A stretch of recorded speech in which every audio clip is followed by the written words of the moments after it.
Hello and welcome to the Drivers Republic podcast, brought to you in association with Dundee Cars, Ireland's favourite car buying website.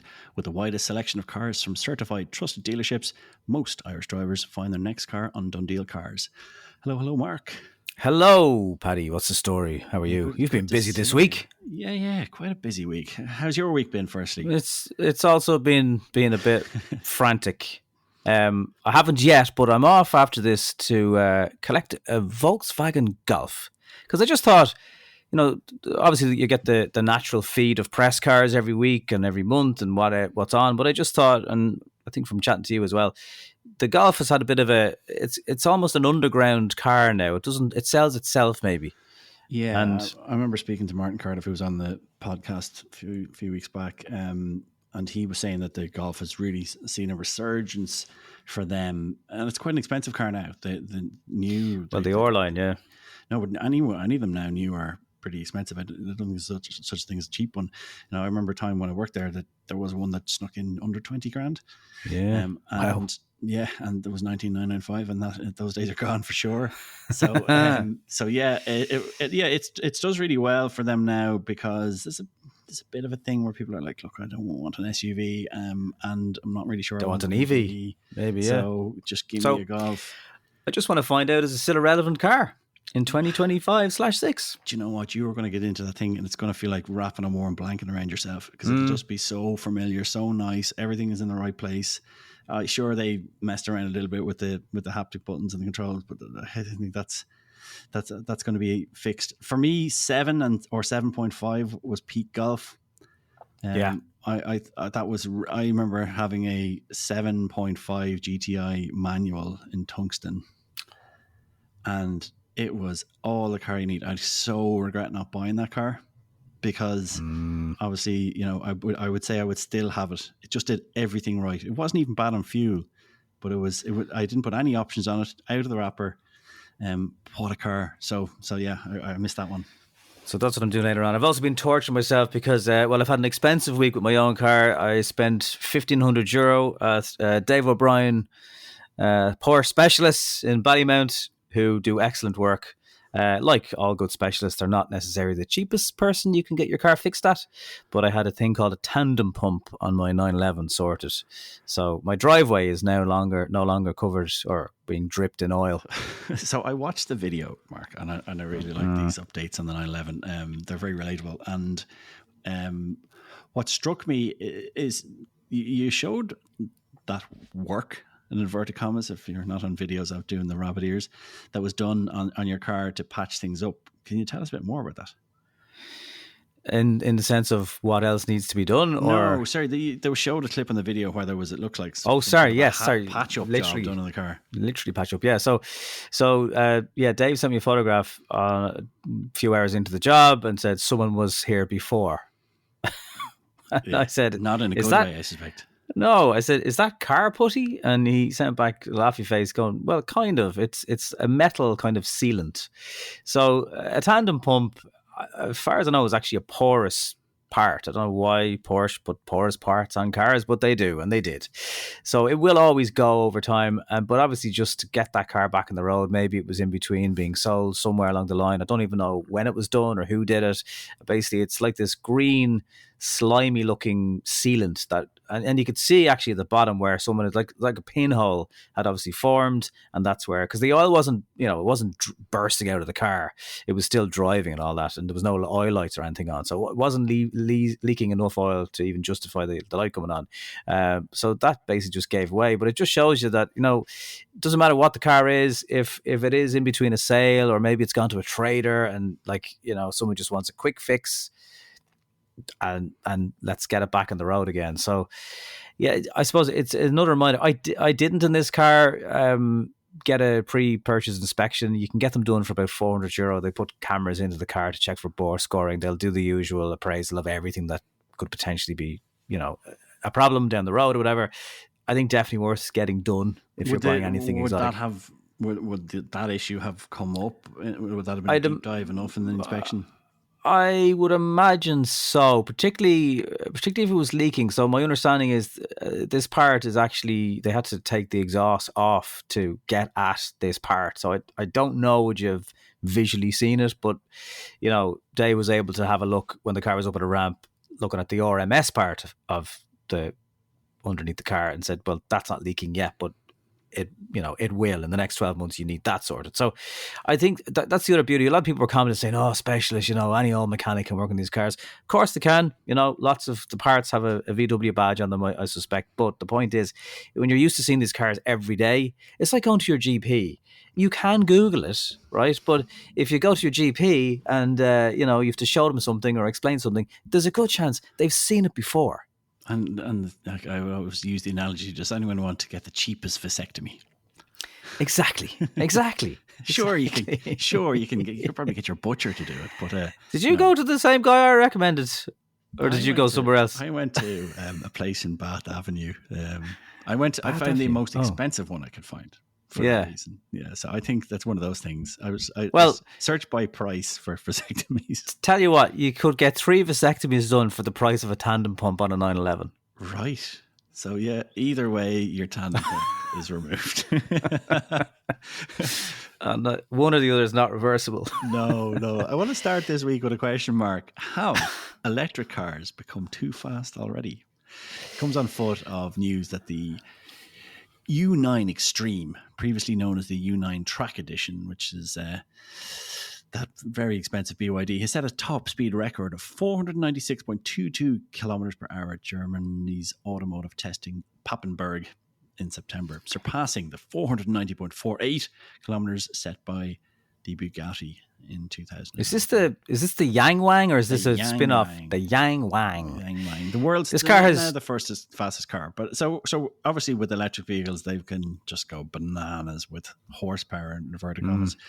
So it does, an interesting video that I saw on Wired, to give credit to them, and it was posing the question, have EV manufacturers lost the plot already? Now, obviously, this car was just to show what can be done, but it showcased in that video that there is now a Volvo EX30 dual motor that has a faster 0 to 100 kilometer time than a Porsche 911T. So I've driven it. Yeah, it's so mad. A car that is aimed at sort of urban environments, families. Volvo, probably one of the world's safest car brands, is producing a car that has that sort of acceleration, 3.5 seconds, I think it is, to 100 kilometers per hour. And the question is, why is this happening? Is it necessary? And would these manufacturers not be better off focusing on the thing that people want, which is range? It's a good question. It's something that I've thought of a lot. And also Volvo are always the one that kind of starts the conversation, because they are, famous for being so safe.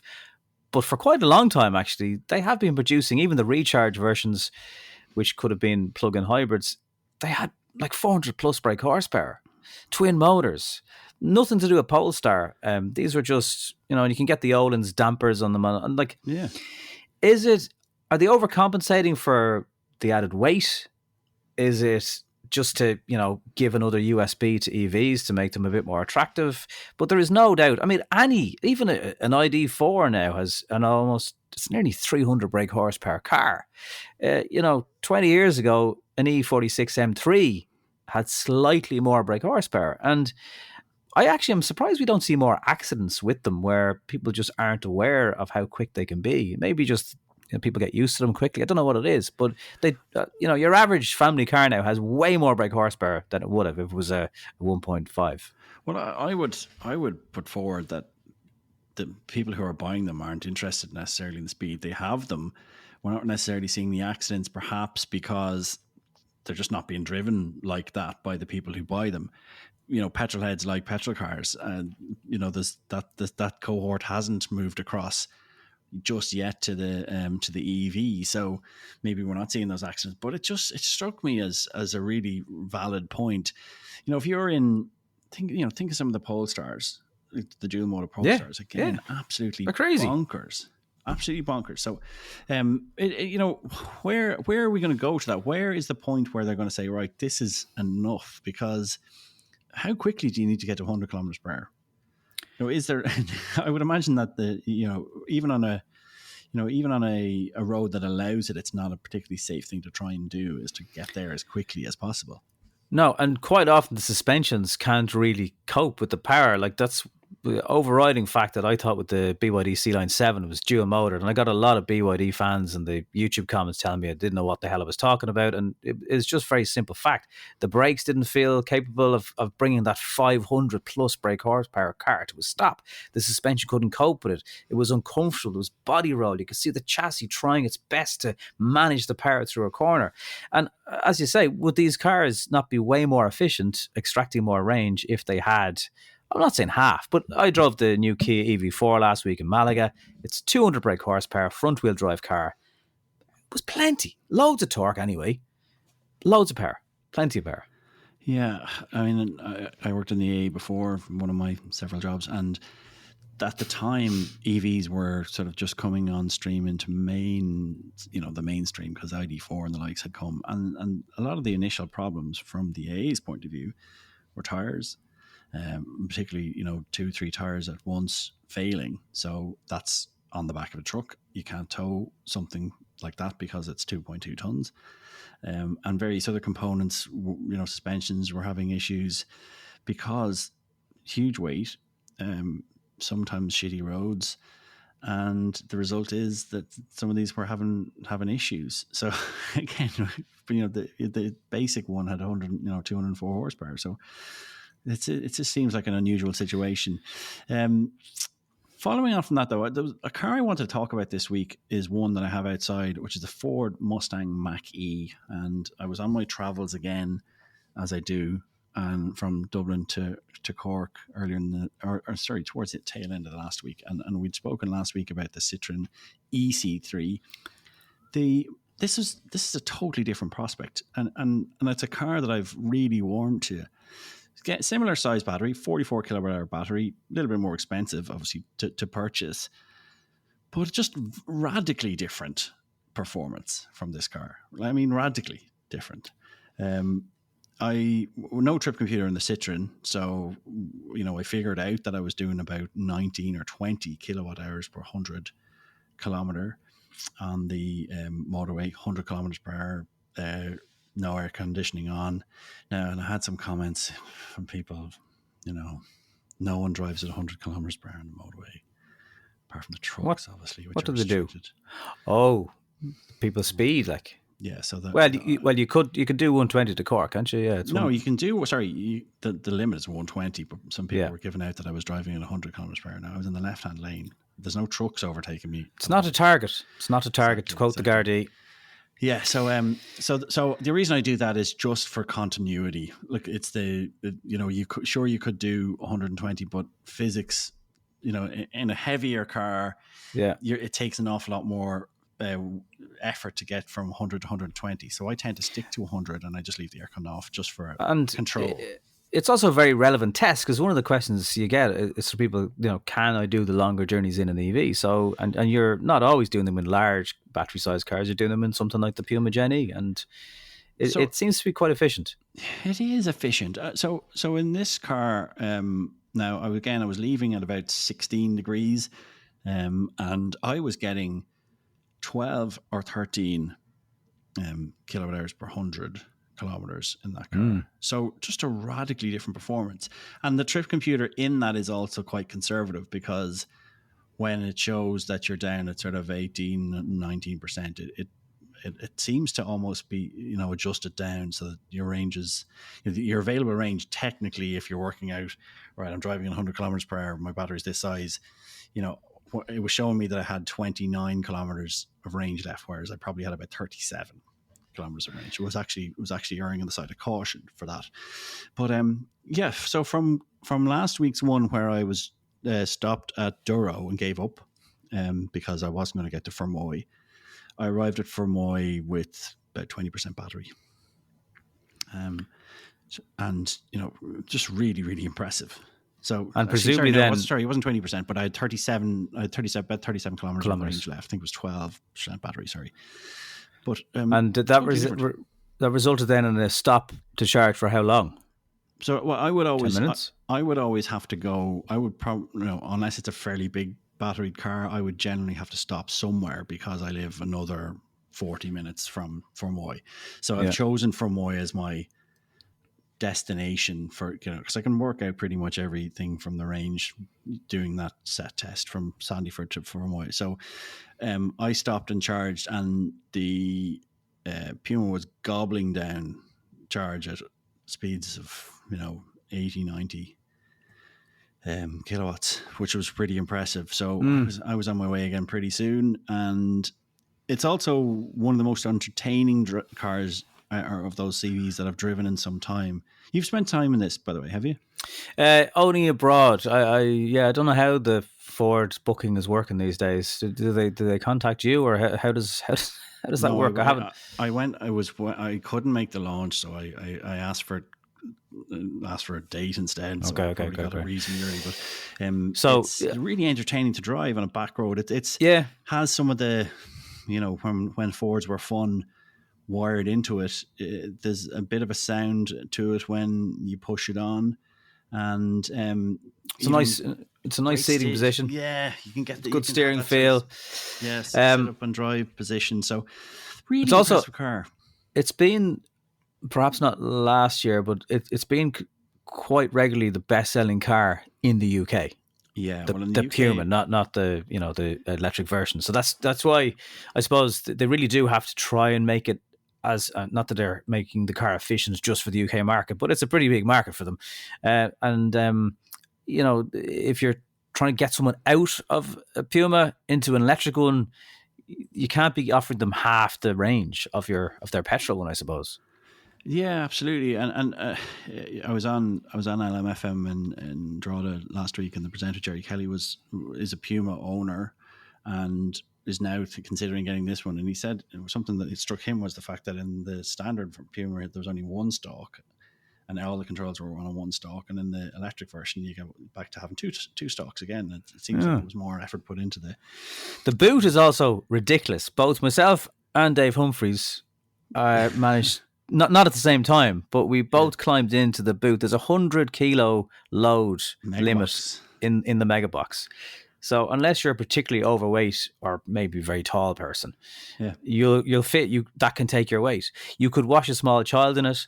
You could, put the football boots from the training sessions with the kids, and there's a drain hole in the bottom of it. So it is actually a very practical car, and there's a lot more interior space than you would expect. It's just a little bit expensive. It needs a little bit of a haircut. Yeah, it does. I mean, the one I have is 41 grand. I think it starts at 32. You see, like you could buy is very well equipped. Really, I know, but you could buy an X-Pine G6 for that. Oh, of course. Close to it anyway. Of course. And look, if the sales numbers don't go, I would imagine you'll see a haircut soon. You could buy a Leapmotor C10, which I've been driving this week. Again, not exactly price for price, but starting from 39 grand. I don't look. I haven't made the video. That, well, I haven't made the video yet, so I don't too many spoilers. Don't but give it away. I do feel you're kind of a beta tester driving that car right now. Oh, really? It's like, tell us what they said. So, but it is quite efficient. It's 15 kilowatt hours per 100 kilometers. And again, it has it's about 218 brake horsepower to the rear wheels. Loads of power. Absolutely loads of power. I was thoroughly enjoying winding someone up last night between the M50 and my house, who was in an Insignia or something with end plates on the car. And they just, every time to be worried, yeah. Every time the lights went green, you could hear them revving the hell out of it. And then within about 3 seconds, the C10 was just gone. Yeah, how much See you later. That car again? So it starts from 39. There's a range extender version with a 1.5 petrol engine, which never actually drives the front wheels. It tops up the battery. We've seen this before. You're in the EV or the I'm in the EV. Right. The interior is very spacious. It could look like any other car. People who just have a passing interest in cars this week said to me, "Oh God, that looks like a Porsche Jeep or a Range Rover Sport. It's in black." Yeah, it could be.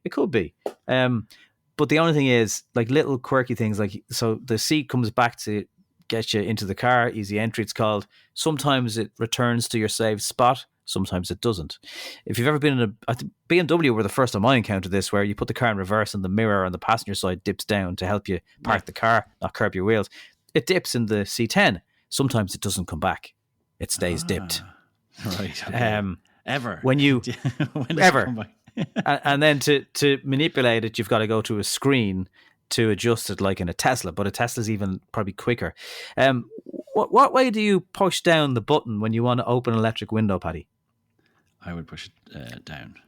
Yeah, no, it's up in a C10.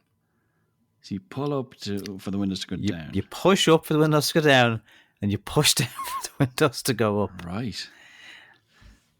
I don't know why. Is it for the Australian market? I just works fine now. What way does the water go down the bath over there? So when you open the door to get out, some cars now have this safe exit warning to, they'll tell you if there's a pedestrian or cyclist coming up on your inside. The C10 just puts the driver's side indicator on when you open the door. Now, I don't know if that's on purpose or not. They claim they can do over-the-air updates. They've done 26 over-the-air updates since the car was first tested by media. It still needs some more over-the-air updates. Right. Yeah. Do you want to plug it in and just leave it for a day or two and see what happens? Let the magic happen.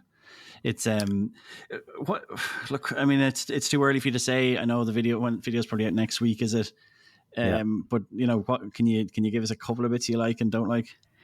The interior space is fantastic. The boot's only okay. The boot's about 430. So a Kia EV3, a Skoda Elrock, both have bigger boots, and the C10 is like it's a bigger footprint of car. But the interior rear leg room is amazing. So if you have teenagers or young adults in your family, it would be great for that. My only main gripe is, it's a bit like, little Johnny has the potential but could do better in school. That's kind of how I feel. Like with some over the air update tweaks even, it will be a better car. It's got McPherson and a 5-link independent suspension on the back, so it absorbs bumps. It's got the usual SUV body roll, but I just that space now is so competitive, a bit like now as we're seeing with the smaller cars. So there's other things on the market that will, software-wise at least, perform better. But it is very efficient for a big car. But I'm already starting to struggle to tell the differences between some of the new Chinese entrants. I see them on the road. Like I look at them and I go, "Oh, is that what's that again?" So yeah, there's it's going to take a while to put this bed in. It's separate, and I'm not going to hide behind it. Quite often under Chinese branded cars, you would get comments about human rights issues, and obviously they have to be getting state funding to make these cars the price they are. Yesterday, from my other hat, my Radio Nova hat, I was just doing some prep for the show, and there's a film that was out in Sundance at the start of the year, and it was basically about a same-sex couple story. And there's a shower scene where a guy is naked, but the Chinese version has been altered. So they put steam into the scene so you couldn't see his parts. And then there's another part of the film where they put a woman's head on a man's head because you can't have any of that over here. And then I did it more. There's no one gay in China, of course. No, well, they're not very, accepting of LGBTQ plus rights and stuff. So, like Florence Pugh in Oppenheimer, she was in the birthday suit. They AI'd a black dress onto her. Right. So they're fully, and this is common practice in China. Now, not that all Chinese people agree with it, but it does give you a little snapshot into it is a different world. And many of us haven't been to China on our holidays.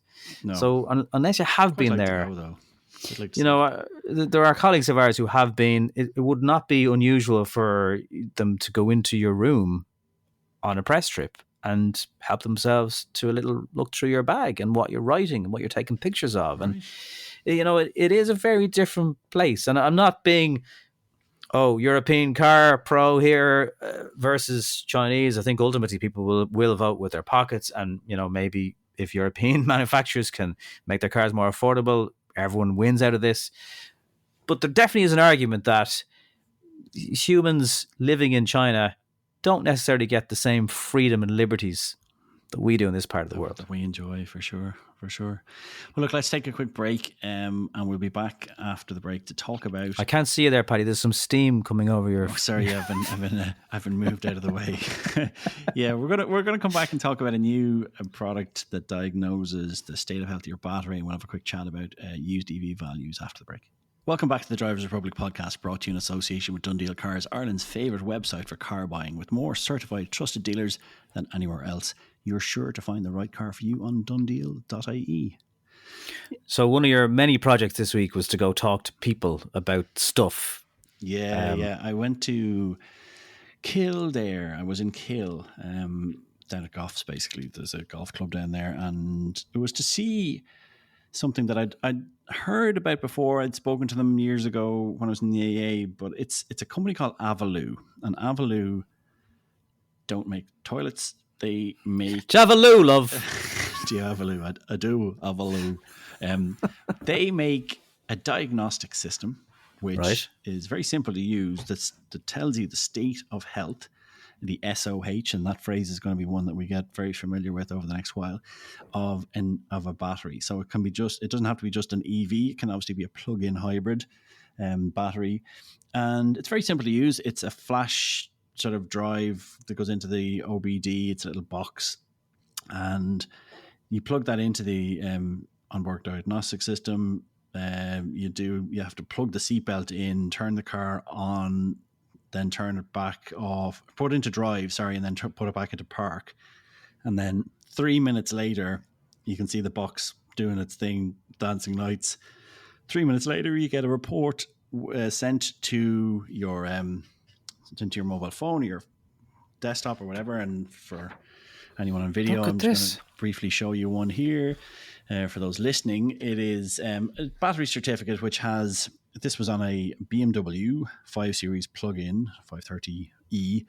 Mileage was 65,000 kilometers, and the state of health was 91.5%. They also had a full EV, which was a Mercedes-Benz EQC 400 with an 85 kilowatt hour battery. Mileage on that was 37,928 kilometers. State of health 97.8. So two different cars, similar enough vintage, I suppose, but two quite different results. And what really struck me about this, Mark, is that state of health in an EV or a plug-in hybrid, for me, potentially more so with the BEV, it's probably a better marker when buying a used EV than mileage. Oh, well, it's the new. Has the timing belt been done? How many services has it had? And that is a brilliant product because it gives, I'd assume, a lot of peace of mind to people if they're buying a used car. And I think we've spoken about this before. You're going to see more of this on windscreens in used forecourt premises because again it gives you reassurance. So was that was a G35 series, was it? Because there is a 530e in the new model, but there's not that many of them around.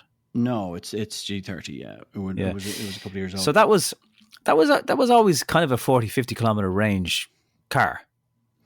Yeah. So but so you're now working off 90% of that at maximum. Yeah. So, and that's a car that can't do fast charging. So that was only charged at someone's house or, a maximum of, I don't even know, does it do 7 kilowatt? It might be 3.6 or something. I think it's slow. But interestingly enough, and we'll hear from Alex Millinger later, asking him, and they've done 300,000 of these tests so far. So they've 300,000 data points, individual cars that they have data on. A lot of research. And it's amazing to ask, what are the factors that contribute to your battery, the state of health of your battery dropping? And they're ones that we probably knew about. Fast charging, repeated fast charging. It heats the battery up significantly, and they are seeing quite a significant effect. I had wrongly assumed that you could charge to 100% frequently enough if you were doing it at home or, on a wall box or whatever, that it wasn't really going to be too much of an issue. No, I was wrong on that. Yeah. They want people to charge no more than 90%. They're seeing, for the best sort of results, they would say, okay, we don't drive too aggressively. Obviously there's, we were just talking before the break about cars having crazy acceleration and doing all sorts of 3.5 seconds. If people are doing that, they're affecting the state of health of their battery. If they're charging almost entirely on fast chargers, and when you consider, like, I, over the course of my week with most press cars, only fast charge, because I might head to Dublin, stop at Fermoy, charge, go to Dublin, turn around, stop at junction 14, and go again. So a constant rotation of fast charging.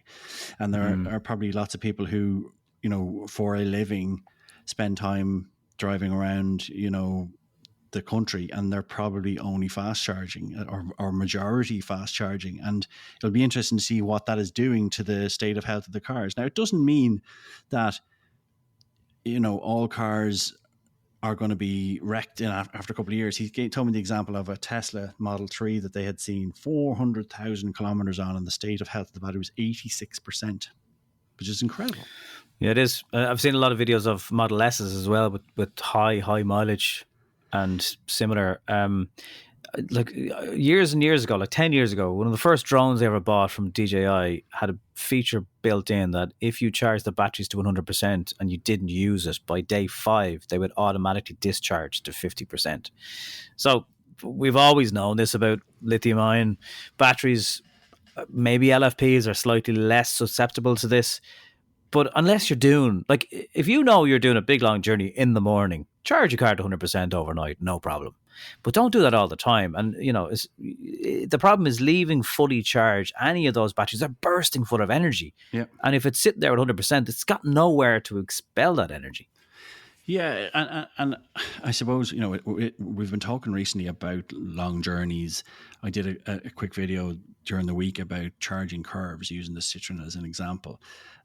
So many people don't understand the charging curve, and the fact that, okay, when you charge these cars at chargers, the car itself is going to slow down the speed of the charge to protect the battery. So we've all been in situations where we're waiting for a charging point and someone there is charging to 100%. Now, they've probably taken 30 minutes to get to 80%, and it's another 35 minutes to get from 80 to 100%. In the Citroen, More, I'd say. Yeah, in the Citroen that I was using at the start, I was getting 61 kilowatts out of the charger. By the end, I was down at 8. So, wow. Well, significantly different. So many of us have mobile phones. Just look at that, for example. The phone will really quickly charge to 80% and then it will slow down. It's the same idea. It's the same chemistry-ish. So I have a power bank that actually has a display on it, and you can see, like, the iPhone will charge certainly up to about maybe 25 watts and then it will trail off. Exact same thing. But yeah, you are wasting your time. The whole point is, like, unless you're driving somewhere really far, surely when you get to 80% of the fast charger, you have enough to get home and just be on your way. Yeah, and it's about timing as well. Like, when I'm doing a lot of my long journeys, if I'm not doing a range test, I'm charging to 60, 70%. Driving off again, I might stop again, 60, 70%. So because it's just about the speed of getting up. I would say that it makes sense, if you're driving long journeys and you're going to have to stop, is to drive as close to zero as you feel comfortable with, because the bulk of the speed of charging happens at the start of that charge curve. So if you're, when you plug in at 8, sorry, go on. What do they say about going down to zero or close to zero? Is that also, like, is 20 to 80 the sweet spot? 20 to 80 is the sweet spot. They don't, they didn't actually make a huge point about it being the lower end, but they did stress that it's the fast charging, the rough acceleration, and the charging over 90%. Even, up to 90%, they sort of said is all right. So 80 is obviously optimum, but there's no major issue with 90. They feel that from the data that a lot of the damage is being caused beyond 90 and from fast charging. I do think the not driving hard is a bit of a funny one, because it's a bit like, again, in the petrol diesel world, having a nice 3-litre engine, you're going to stretch his legs from time to time. There was a guy in front of me yesterday in a BYD Seal the twin motor version with the 3.4 or whatever on the badge at the back, and he kept pulling these huge gaps, and then obviously just getting stuck in traffic. But you've bought the extra motor version for the power, and now you're being told, well, go easy on that now. Yeah, well, look, I mean, you can do what you like with your own car, but what the evidence suggests is that when you come back, and this is what's going to likely be in the future, more of a metric on valuing these cars than necessarily the mileage. Because suspension and tires are easier to replace than the battery. So so if you're going in, you're going to be faced with the prospect of, all right, Mark, we have one here that has 80,000 kilometers on it, but the battery state of health is 90%, or we have one with 40,000 kilometers and the battery state of health is 60%. Obviously an extreme example, but you know which one you're going to go for. Is battery size relative to damage, or is it just less or more to lose? It's all individual. I mean, they have three types of tests. So there's the flash one, which is the standard one. Then there's a sort of a premium one. Then there's an expert one. The premium and the expert one involve, actual driving of the car, but they're saying even at the expert one, they don't quote a price because it's individual towards each model. So they're very specific, and even doing one for the Teslas is quite tricky. There's a whole lot of different weird procedures you have to go through. So that's the trickiest one to test. But otherwise it's pretty straightforward. Like they tried the Puma Gen-E that I had. They didn't have data on that yet because it's such a new car, but by the fact of, they'll have that for me fairly soon because they have done it now on my car. So I'm interested to get that data back. So while I was there, I spoke to Alex Millinger, who's from Avalue, and I put some questions to him about what the product is and also what it does, and we can listen to him now. Alex, I've seen a really interesting presentation today on how Avalue works. Tell people who aren't familiar with what the product does, very simply, what do you get from an Avalue report? You get an independent battery certificate, which produced with our unit produced in Austria in roughly 3 minutes. Just have to connect the unit to the OBD, put the car in drive mode, and then after 3 minutes you get the whole result where you can see the diagnostic state of health of the battery. It's probably fair to say that when you're buying an electric car, the state of health of the battery is probably more important than something like mileage. Would it be fair to say that? Yes, because when we're looking in the battery, and there are different types of driving with the car, the indication of the state of health of the battery is, from my perspective, much more important than just the mileage, because can be different way of driving, aggressive driving, fast charging, all this stuff. You've done over 300,000 tests on EVs over the past few years. Are there things that consumers should know in terms of keeping their battery healthy?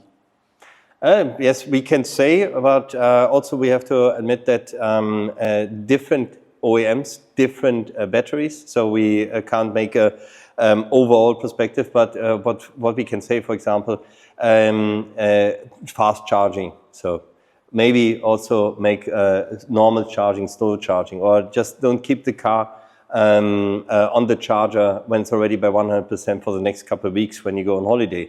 So and also you don't need to charge to 100%. You can also, for the battery health, also for 90%. Yeah, these are things people mightn't necessarily have ever been told. So it's interesting to get that sort of information.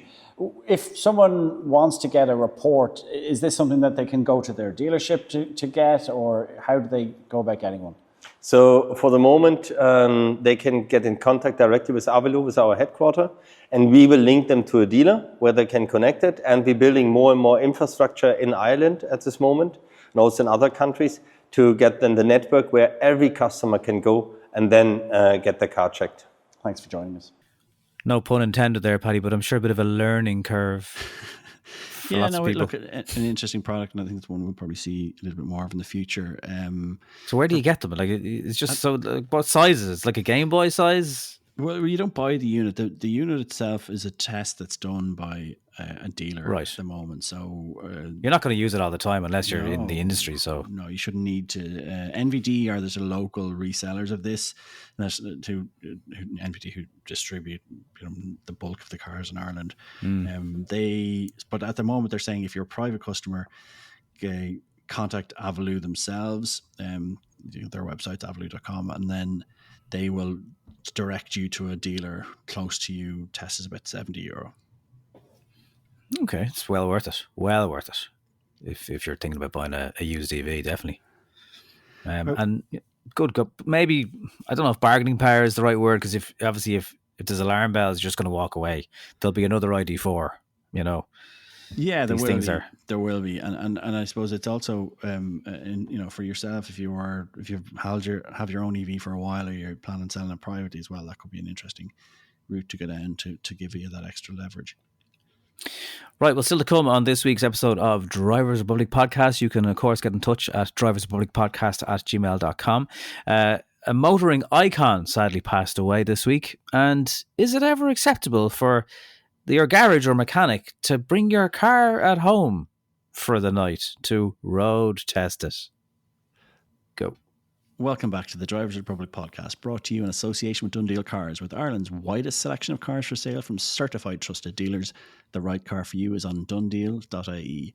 Mark, as a former MX-5 owner, yes, you lost a legend this week. Although, once again, a car that I probably didn't have it long enough to actually call myself. Tom Matano, the designer of the Mazda Miata, or MX-5. He passed away during the week at 76, God bless him. Yeah, young enough, and look, what a great car, and what a piece of motoring history to have created that car. It started with watching people on horses, and he just wanted the whole being at one with beast and machine and whatever. Yeah, I remember vividly. My dad was a motoring journalist, and I remember when he got that car first, 1990.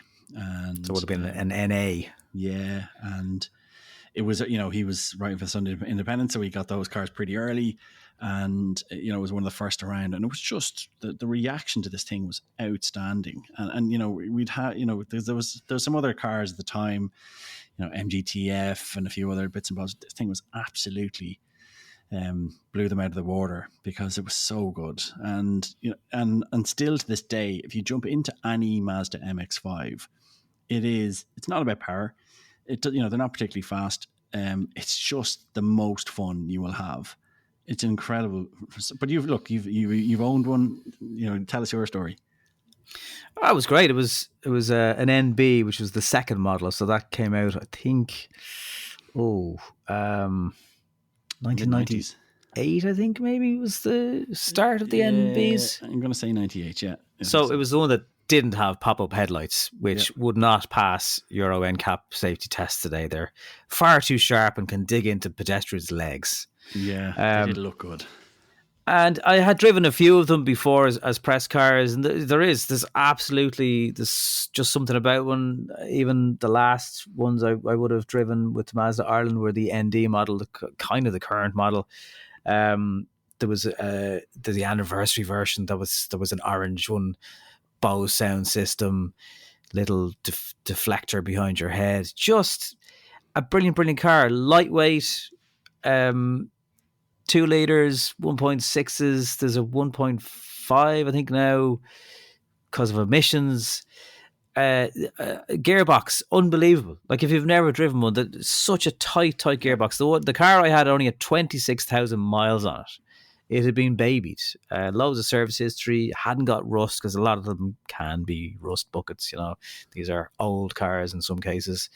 Just a very raw, I don't want to say primitive, but pretty primitive little sports car. Just great. And they've often suffered from the hands of hairdressers, Porsche, not needing a hairdresser and having owned a Porsche and an MX-5. A very worthy little car, and if you're snooty about them, more fool you. Yeah, often I would expect a comment thrown around by someone who's never sat in one or driven one, because if you have spent any time in one. They're just such fun. It makes every single journey feel special. You don't need a radio. You're never going to be tempted to glance at your mobile phone when you're driving an MX-5 because it feels like being on a motorbike. You're so involved. There's so much going on, and you're if you look at the speedometer, you're not actually going that fast. No, they still rev pretty well. There's nowhere really to put your mobile phone. Also, depending on what version you have, mine had a pop-up aerial, so when you turned the ignition, the aerial came up at the back of it. I love it. Mine had a hard top as well, which is kind of essential for Ireland, really, because it means you can enjoy them all year round.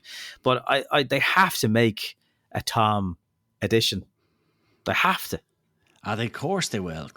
And I think it seems to be a car that Mazda are resisting electrifying. They're going to plow on to the bitter end until they absolutely can't have any choice of leaving it as petrol.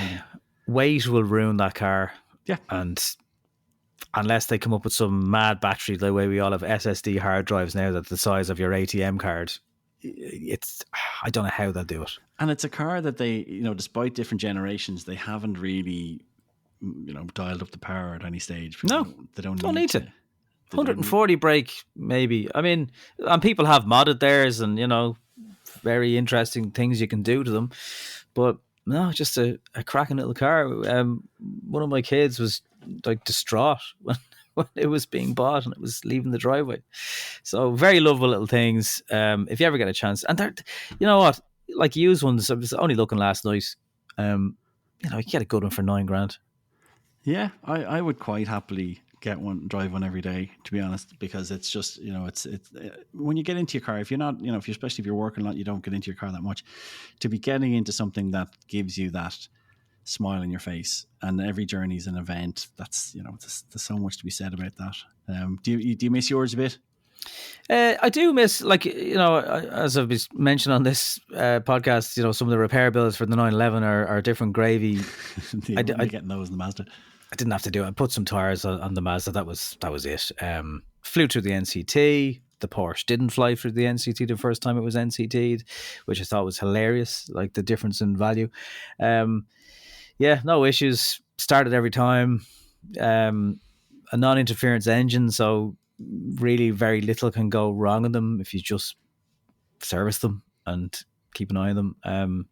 Just a great little thing. And if you do buy one, you'll, at this stage, unless you're buying one of the newer ones, obviously, which will have some depreciation, you'll probably get your money back or close to your money back afterwards. Cheap tax, just a very affordable. I think, what was my, I think my insurance with Aviva was like €300 or something. It was.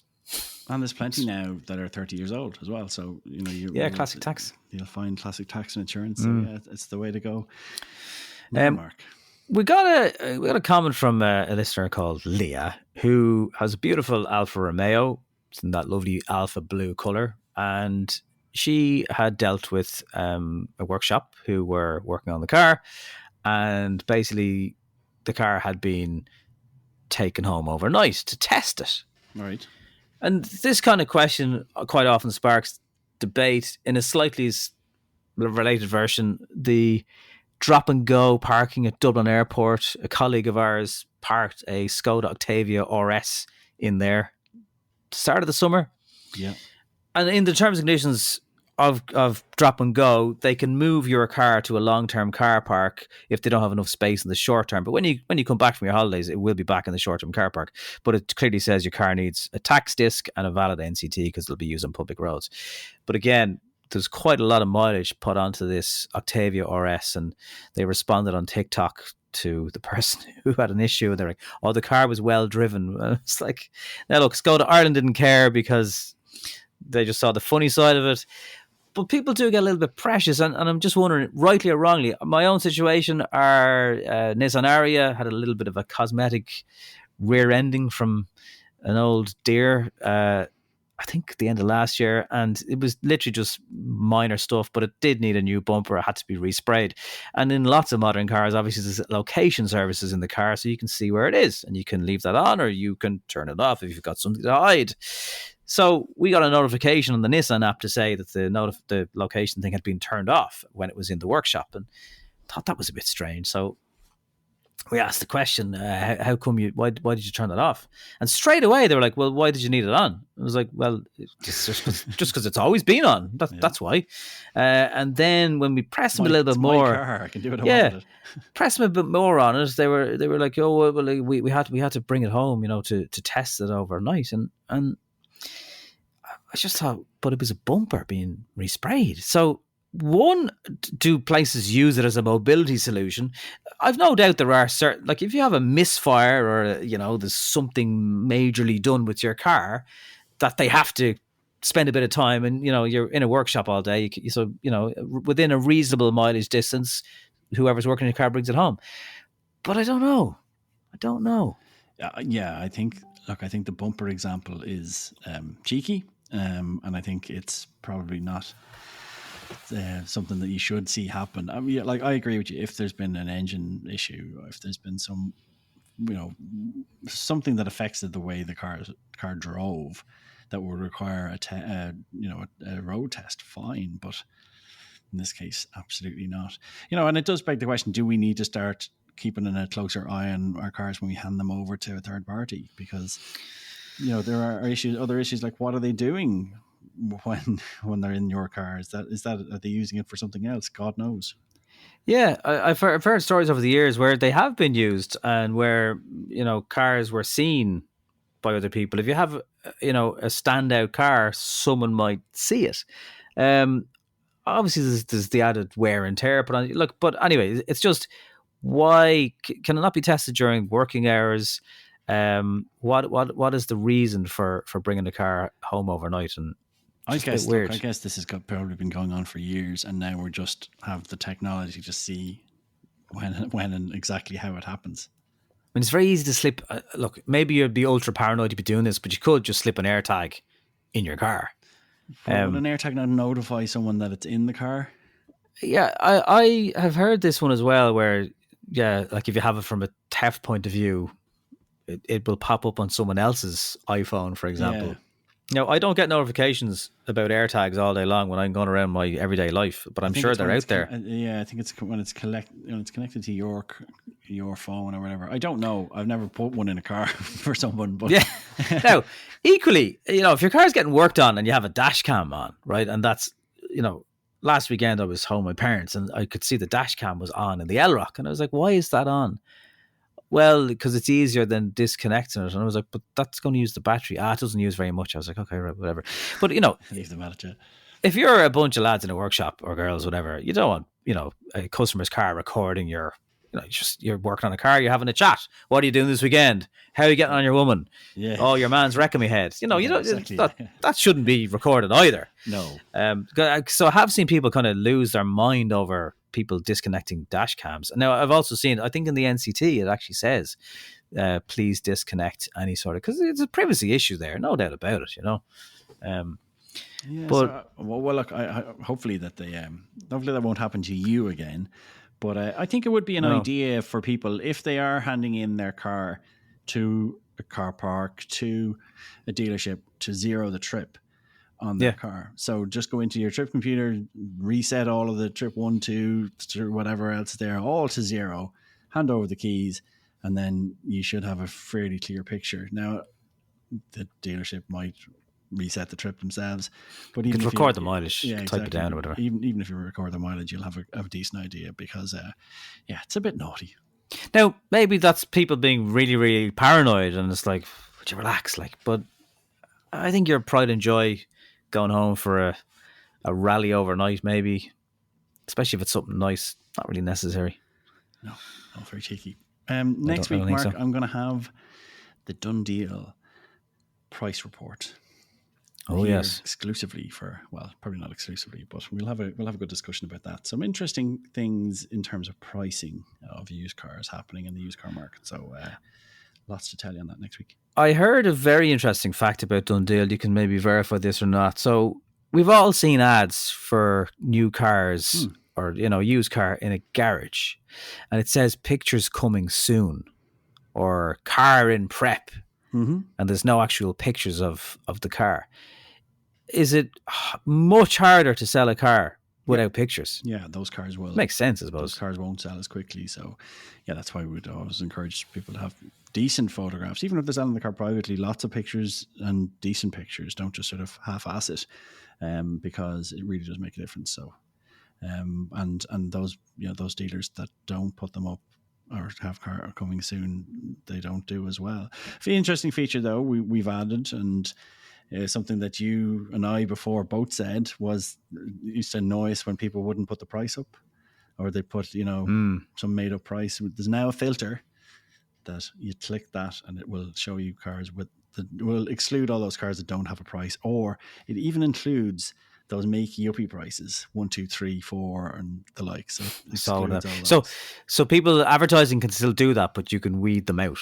Yeah, you can weed them out with a fairly easy click. So it's now one of those functionalities that we've been asking for before is now there. So they did listen to us, Mark. That's much handier. Good. Well, it's good to know. Next week I'll be reporting on quite a few things, especially the Volkswagen Amarok Panamericana version. Right. CO2 friendly, I suspect. Oh, these things are they're quite practical for people if you have a business and you can write off the VAT and you can claim back the diesel. And yeah, for some people. Other people, they feel like they're an extension of another part of their male anatomy. Right. Okay. People are very split about pickup trucks. If you need one, fine. But if you don't, people get very triggered by them. Any travelling next week? No travelling next week, no.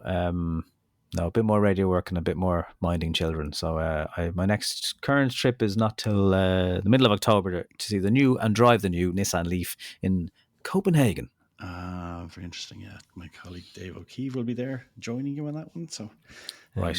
Actually, Dave met a nice gentleman up in where we all film lots of cars in Zippet in the Dublin Mountains there last night. And Dave actually messaged me, and I'd say he probably thought at one point there was a hidden camera, because an elderly gentleman came up and asked Dave, did he know me? And he knew everything. He knew everything about the channel, the cars.